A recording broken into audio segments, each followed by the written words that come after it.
आज हम लोग समझेंगे कि क्लास 10 का विज्ञान जो है रासायनिक अभिक्रियाओं के प्रकार, है ना। तो इसमें होता क्या है कि रासायनिक अभिक्रिया मुख्यतः दो प्रकार का होता है, मुख्यतः मान के चलिएगा, समझिएगा। तो इसमें होता है एक का संयोजन और दूसरा क्या होता है, वियोजन। संयोजन का मतलब होता है कि दो या दो से अधिक अभिकारक मिल करके एकल उत्पाद का निर्माण करते हैं।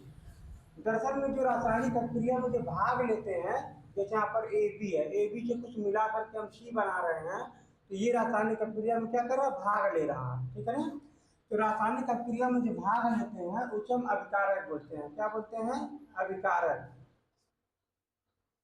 ठीक है ना। अब जो रासायनिक अभिक्रिया में उत्पन्न होता है उसे हम क्या बोलते हैं, उत्पाद। तो ये आपको पता होना चाहिए। यहाँ पर होता क्या है कि रासायनिक अभिक्रिया क्या होता है कि ऐसी नए पदार्थ का निर्माण होता है, नए गुण वाले पदार्थ का निर्माण होता है, ऐसी क्या बोलते हैं, रासायनिक अभिक्रिया बोलते हैं। तो समझिए इसी प्रकार क्या होता है, वियोजन अभिक्रिया। तो वियोजन अभिक्रिया क्या होता है कि कोई एकल अभिकारक से दो या दो से अधिक उत्पाद में क्या होता है, टूट जाता है, ठीक है ना। अब टूटने के लिए हमें क्या चाहिए, ऊर्जा। तो टूटने के लिए अगर कोई पदार्थ रखा गया तो ऑटोमेटिक थोड़ी टूट जाएगा, तो आप उसको क्या करोगे, ऊर्जा दोगे। तो जब ऊर्जा दोगे तो ऊर्जा कैसी रहेगी, या तो उसमें ऊर्जा रहेगी, या तो प्रकाश का रहेगा, या तो विद्युत का रहेगा। जब हम उसे ऊष्मा देकर के तोड़ेंगे तो बोलेंगे ऊष्मी वियोजन अभिक्रिया। अभिक्रिया को बोलते हैं रिएक्शन, ठीक है ना।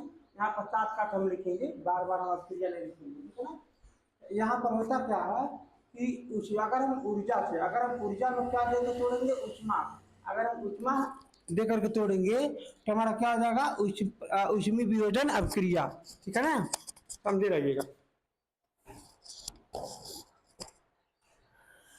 तो अगर मान लीजिए हम लोग इसको प्रकाश दे करके तोड़ते हैं, ठीक है ना, जब हम इसको प्रकाश दे के तोड़ेंगे तो क्या कहलाएगा, वो प्रकाशी वियोजन अभिक्रिया। अगर हम इसे विद्युत देकर के तोड़ेंगे तो क्या बोलेंगे, विद्युत वियोजन अभिक्रिया। तो ये वियोजन अभिक्रिया में ये सब तीन प्रकार के पाया जाता है। अब ध्यान दीजिएगा, हम इसे जब ऊष्मा में मतलब ऊर्जा दिए हैं तो एक प्रकार का हो रहा है, ऊष्मा को ग्रहण कर रहा है। क्या कर रहा है, ऊष्मा को ग्रहण कर रहा है। और जैसे ऊष्मा को ग्रहण कर रहा है तो इसी अभिक्रिया को बोलेंगे ऊष्मा सोची अभिक्रिया। यानी ये सभी अभिक्रिया क्या है, ऊष्मा सोची अभिक्रिया कहलाता है। अब यहाँ पर क्या होता है कि जब ये दो या दो से अधिक पदार्थ मिला करके हम एकल उत्पाद बनाते हैं तो इसमें कभी कभी एकल उत्पाद के साथ साथ में ऊष्मा भी, हमको ऊर्जा भी मिल जाता है। तो उसका मतलब ये हमको बाहर से हमको ऊर्जा दे रहा है, तो इसी बात को बोलते हैं त्यागनाथ। इसको हम कहेंगे कि ऐसी अभिक्रिया जो ऊष्मा को त्याग रहा है उसे क्या बोलेंगे, ऊष्मा क्षेपी अभिक्रिया। चलिए हम लोग ये ओवर स्टेप में समझ लिए हैं, अब हम लोग एक एक बात को समझेंगे।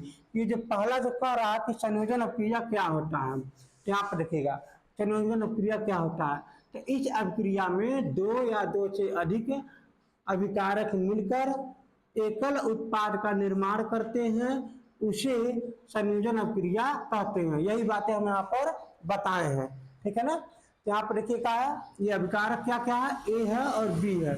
तो एकल अभिकारक मतलब दो या दो से अभिकारक मिल करके एकल उत्पाद का निर्माण करते हैं। बात सही है कि नहीं, इसे क्या बोलेंगे, संयोजन अभिक्रिया बोलेंगे, ठीक है ना। तो उसमें उदाहरण देखेंगे, कोयले का दहन।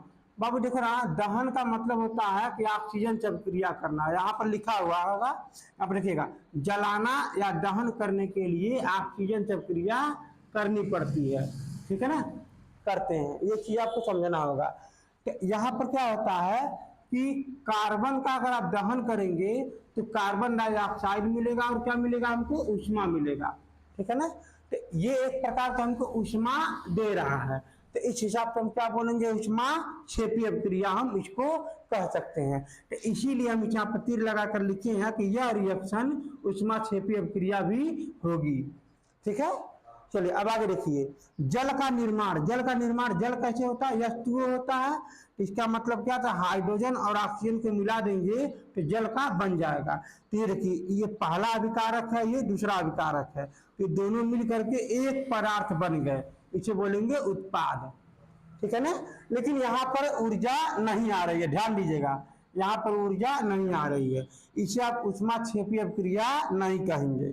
ठीक है, अब आप आगे देखिए, यहाँ पर क्या है, ये है आपका calcium carbon, sorry calcium oxide है। ये हमको लगा है कि चूना पत्थर है, लेकिन ये बुझा चूना पत्थर को आप जला दोगे तो कैल्शियम ऑक्साइड बन जाएगा। तो इस चीज में जब हम पानी डालेंगे तो ये कैल्शियम हाइड्रोक्साइड बन जाएगा। तो क्या बन जाएगा, कैल्शियम हाइड्रोक्साइड। ठीक है ना, इसको आप लिख लीजिएगा, कैल्शियम हाइड्रोक्साइड। इसका सूत्र क्या होता है, Ca, इसके बाद OH2 उष्मा, इसके साथ में क्या बन रहा है, उष्मा। तो ये क्या होता है, आप ध्यान दीजिएगा, जैसे ही आप कैल्शियम कार्बोनेट को जब इसमें आप गर्म करेंगे, CaCO3 को आप जब आप गर्म करेंगे, हीट देंगे, तब ये आपका कैल्शियम ऑक्साइड बनेगा और साथ में कैल्शियम, इसे हम आगे अभी बताऊंगा। इसका क्या बोलेंगे, बिना बुझा हुआ चूना। ठीक ना, ये अभी पानी इसमें नहीं पड़ा हुआ है, और जैसे इसमें पानी डाल देंगे तो क्या बन जाएगा, बुझा हुआ चूना बन जाएगा। ये कहाँ काम में आता है, सफेदी करने में, दीवार को सफेदी करने में, समझ में आ गया। तो होता क्या है इसमें कि ये जो होता है कि हमेशा इसको आप प्लास्टिक के बाल्टी में नहीं आप इसे पानी डाल सकते, इसे आप लोहे के जो बाल्टी कोई रहे उसमें आप पानी डालना, बिना बुझा चूना में। ठीक है ना, नहीं तो प्लास्टिक में डालेंगे तो उष्मा देगा वो और तुरंत पिघल जाएगा, समझ में आ गया। तो ये एकमात्र ऐसा पदार्थ है कि पानी डालने से जलता है, गर्म होता है। आप ध्यान दीजिएगा, इसको आप याद रखिएगा कि कैल्शियम जो आपका ऑक्साइड जो है ये आपको पानी डालने से जलता है। ठीक है ना, ठीक है। अब आगे समझते हैं ऊष्मा क्षेपी अभिक्रिया क्या होती है, आगे देखेंगे।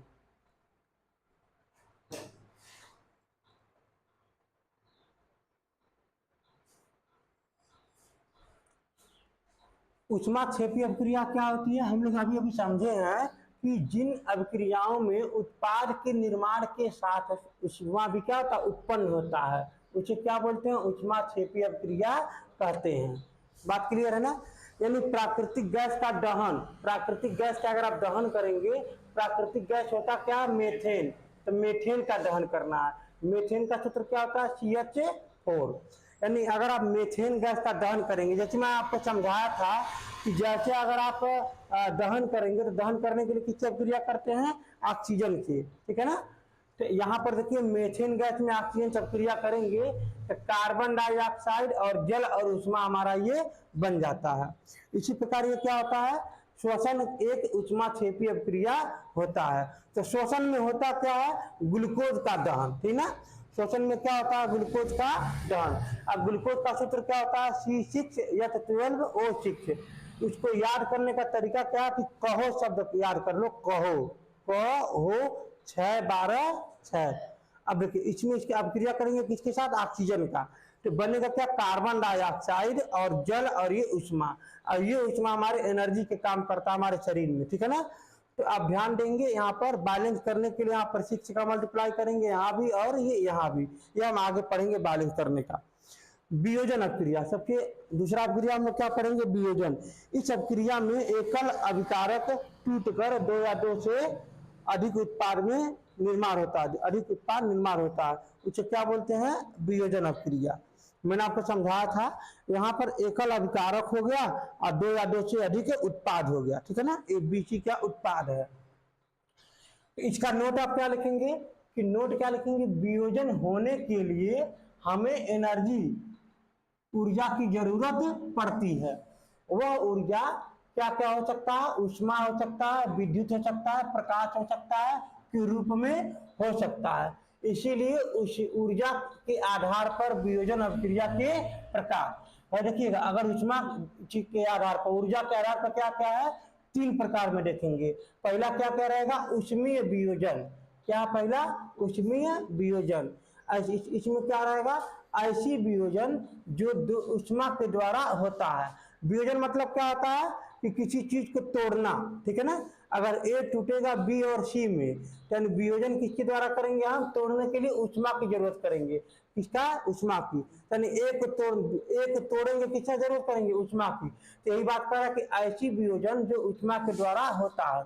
तो एक एग्जांपल समझेंगे कि फेरस सल्फेट को गर्म करने पर, जब आप फेरस सल्फेट को गर्म कर देंगे तो फेरस ऑक्साइड, इसके बाद सल्फर डाइऑक्साइड, सल्फर ट्राइऑक्साइड आपका ये बन जाएगा। चूना पत्थर को गर्म करने पर, अभी आपको मैं बताया हूं कि प्राकृतिक में पाया जाने वाला ये चूना पत्थर है, इसका सूत्र होता है CaCO3, कैल्शियम कार्बोनेट। जैसे ही आप इसको हीट करेंगे, जैसे आप इसको हीट करेंगे तो ये आपका CaO बन जाएगा, बिना बुझा चूना बन जाएगा, और प्लस कार्बन डाइऑक्साइड ये बन जाएगा। अभी मैं यहाँ पर अभिक्रिया बताया हूँ एक, बिना बुझा चूना में जल डालेंगे तो ये आपका कैल्शियम हाइड्रोक्साइड बन जाएगा, और वही हम सफेदी के काम में करते हैं। तो आज के लिए सिर्फ इतना ही, अब आगे हम लोग समझेंगे कल, ठीक है, चल।